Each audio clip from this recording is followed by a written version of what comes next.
Are you a business owner or are you aspiring to be a business owner in the future? This video is for you, and I have a very important question for you.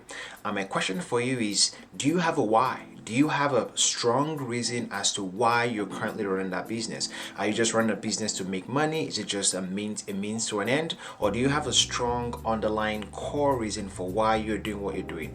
And that is very crucial and important, because it is important to have a why. People don't buy what you do, they buy why you do what you do. So for example, for myself, I'm a business coach, not because I love coaching people, but because a lot of the things I coach, especially in the areas of emotional mastery, were things that I struggled with and things that caused harm in my own business.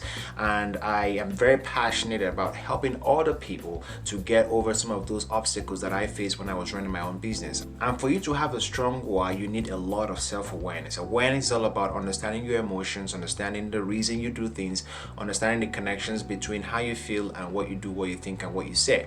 So having a strong why is very crucial for your business, and being aware, self-awareness, is very crucial towards understanding that strong why. So I encourage you to practice some self-awareness today. Do a personality test to understand yourself, and that will improve your understanding of your why.